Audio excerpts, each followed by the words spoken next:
Welcome to Alpha 4.9. Star Citizens just dropped their latest patch. Most of the new features have been pushed back, but I wanted to take a look at the newest ship added, the Graze Basher. Graze is a new ship manufacturer, new lineup from CIG. They were first introduced with the Shiv, but a lot of people, I think it's been pretty much confirmed that the Shiv was a model that they pretty much just straight up ripped from Squadron from 42. So I think this is our first like real original ship from Gray. But it's a light fighter. I think it has 6 size 2 guns. I mostly wanted to check it out more in game, so we can take a look more when it spawns in. But yeah, I figured we'll take a look at the aesthetics. We'll go do one of the combat or the flight school missions, and I'll give you my thoughts on it. Alright, here we are. Pretty small. I believe it's one of the smallest light fighters, they said. So I'm curious. I'm sure there's going to be a bunch of will it fits in the following days. I'm very curious if this thing... I feel like this thing's going to fit in the new snub fighter carrier they introduced. I don't remember what the name of it is off the top of my head. But, yeah, so this is very interesting. So Graze takes, basically they don't really develop their own parts. They just take a bunch of other parts from other ships and kind of kit bash them together. So like, for example, I believe they said that this like front part is from an Aurora. There's side paneling from a Avengers Titan, I think, over here. And in order to get into this thing, there's literally a crane on that's bolted to the top of it for some reason. And in order to get the animations to work, they actually removed a chunk of the side paneling here, which is funny. It certainly gives a very piratey feel, a very, you know, kit bash together to it. It feels like what people claim Drake is, right? Drake for the longest time has been a manufacturer that people have made fun of. And this ship basically feels like what the stereotype of Drake is, which is basically just throwing together a bunch of random crap. All right, let's turn it on. So we have a little bit of a... It takes a moment for it to actually boot up. Your systems are online. All right, and let us begin. So this is our ship. I think it has a pretty cool silhouette. I like it. I don't know if I'm going to keep it after this, but I do like the... it's way smaller than what I thought. When we originally saw some of the art, which is in the loading screen, I thought it was going to be like a Corsair type ship. I didn't think it was going to be this... really small fighter, which is really cool. I like the profile of it. I like that there's 2 little engines on the sides. I just really like that. I like the aesthetics of these 2 big engines firing off, you know, like it's a very almost iconic design that I don't think this silhouette is actually that common in the Star Citizen universe. Like there's, you know, there's the Cutlass, which has two on the sides. But in terms of like fighters, like having 2 engines attached to long struts, I don't really think we've seen that. Like we've seen big engines, we've seen them close. Like I think the Drake Buccaneer has 2 big engines, but they're basically like enclosed in one big ship. Whereas this is a very iconic, I feel like, look to a spaceship that we feel like haven't really had as much, which is cool. And this thing does not look like it should be breathable at all. But so far I like it. I will say one thing I do not like about Gray, and this is more of an out-of-game lore thing, is I'm not a huge fan of the fact that Gray is an actual ship manufacturer. Because in the new loading screen, this is basically confirmed with the fact that Drake is currently suing them, which means that canonically Gray is an actual legitimate ship manufacturer actually selling these ships, which didn't seem like I feel like the concept of Gray, I like the concept of the ships, but I feel like the lore and how they're implemented is really a big miss. Like, I think they shouldn't be just another ship manufacturer. I thought when I first saw them that what they were going to, Gray was going to be like a bespoke ship manufacturer you could only get out of like Pyro.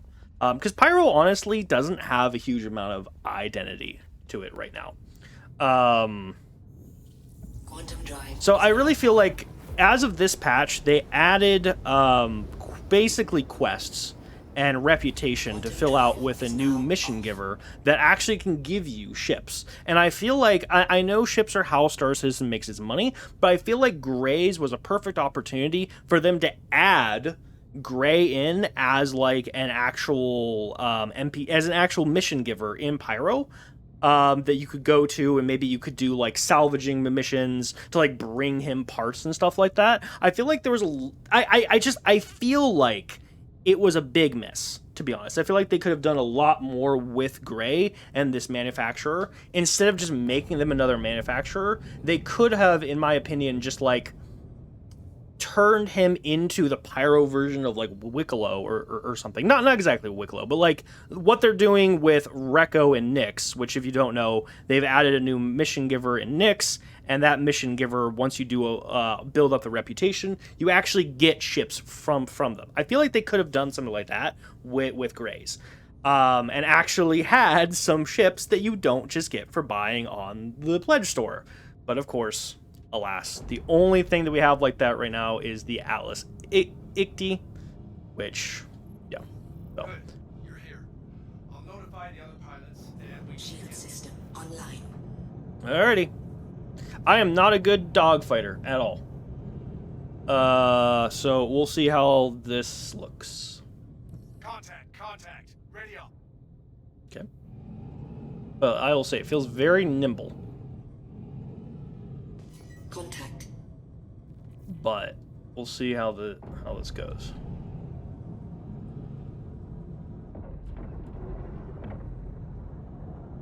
Oh, there's also new ship markers, I believe. Why am I... Hello? Game? There we go. Oh yeah.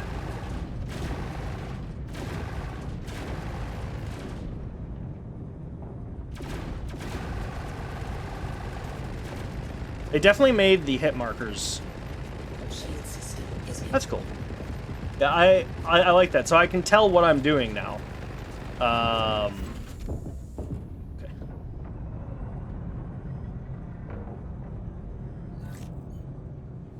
That's actually kind of nice. Okay, so shields are back up. You can see in the center there's like a blue... There was a blue hit markers. That means that I'm draining his shields. Now I'm just hitting him. Like his actual armor, I believe.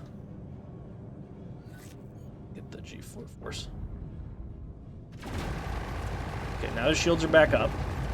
I should probably be moving around. Now the red, I believe, means I'm doing actual like damage. Like I'm doing actual component damage and such. I really need to move around some and not get hit.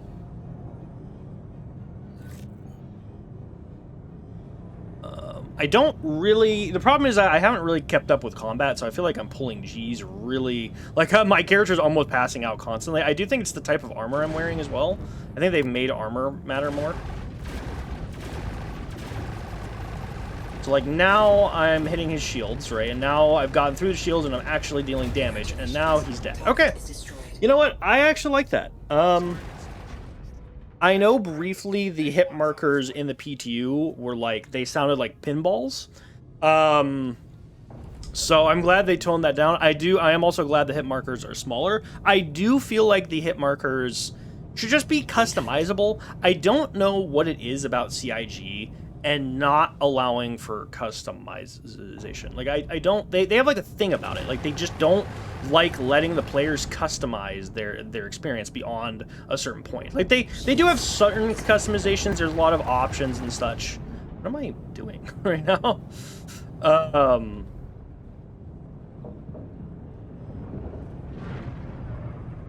Alright. Target this guy, please? There we go. There is some customization you can do, but in terms of like UI, I should specify, in terms of UI, the customization options in Star Citizen are abysmal. And I don't really understand why. because they've had to rework the UI many times, and I feel like there has been ample times for them to have figured out how to build a system where you can, you know, resize windows yourself, where you can turn things on and off, where in this case you can resize or even turn off hit markers. Like, these things are all, they're not huge deals, but considering how many times the UI has been reworked at this point, like, we are currently on our 3rd inventory screen at this point. Technically 4th. If you want, there was briefly a period of time where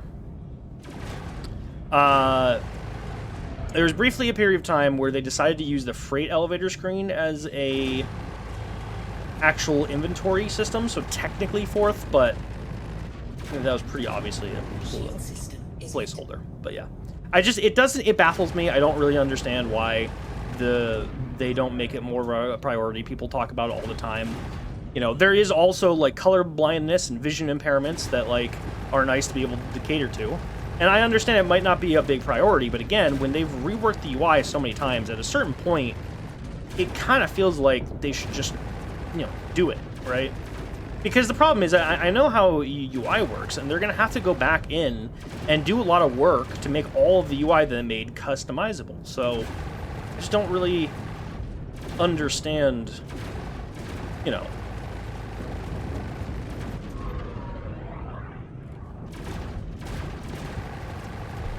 There we go. Target is destroyed. All clear. Stand by for the next wave. It's gonna be even tougher. Alright, one more. Alright, let's go kill this thing. I think this is more of an actual, like, fighting vessel, so... Oh, isn't this the one starter ship? Yeah. The one starter ship that's basically broken. Oh, my ammunition's low. I do like the sounds on these guns, though. Very nice.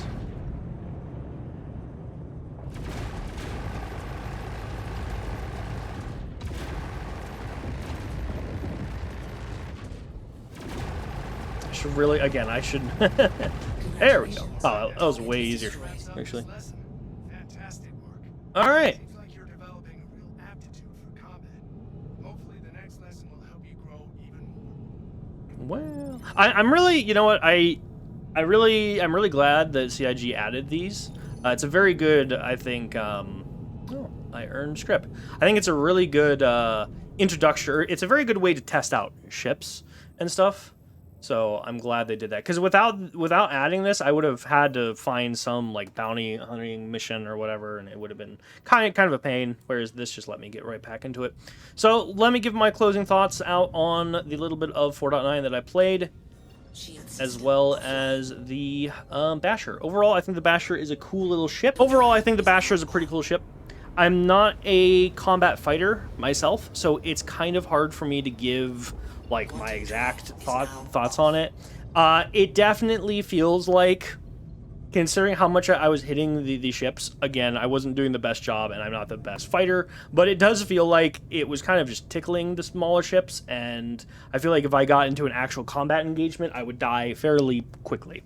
So I feel like this is probably not going to be a meta, and in fact, it's $110. Yeah, for $110 store credit and $100 war bond, it definitely feels a bit much. This is like almost as much as a Cutlass Black, and this definitely does not feel like the value of a Cutlass Black. I think an Arrow is like $90, so considering how small it is, how weak it is, and the fact that its guns aren't that great, again, it's hard for me to give my exact opinions because I don't do ship combat that much. But from the limited amount that I have done, I think it's more of a cool, fun novelty, and I think the biggest thing about it is I think its size. And we're gonna have to see what ships can it fit inside of, because right now snub fighters suck in the fact that they don't have quantum drives, right? They can't quantum around. So because of that, they're kind of useless. So if this thing is small enough to fit into like a snub carrier, then I could see it being a little bit more useful, especially when they actually put in the quantum fuel and hydrogen fuel rework they're planning on doing in 4.10. So overall, that's my thought. I really like the aesthetics. I do feel like the manufacturer as a whole what is kind of a miss in terms of how they've implemented it into the gameplay. Gear down. But I do like the aesthetic, and I kind of hope that as they expand it out, more and more like pirates will get their hands on these, and we'll see, you know, kind of more pirate factions using these instead of the Drake variations. And I'm very interested to see how things go forward and what ship we will get next. Maybe it won't be another combat ship for the 50 millionth time. That'll be the day. I do know, actually, you can take off this little crane thing in the customization menu, which is interesting. I'm not really sure why they did that. It would be kind of cool if this did something, or like these things on the front kind of look like harpoons. It would be kind of interesting if it had like a tractor beam harpoon mechanic to it. I know that would probably be over the top for them to implement, but it would still be kind of, it would give the ship, I think, a little bit more uniqueness if you could try to use it. If you could like fly 5 or 6 of these around like a larger ship, and just all of these harpoon the ship, and then, like, you know, pirate it that way, that would be kind of sick. But yeah. All right, everybody. Thanks for watching this little review video, and I'll see you in the next one.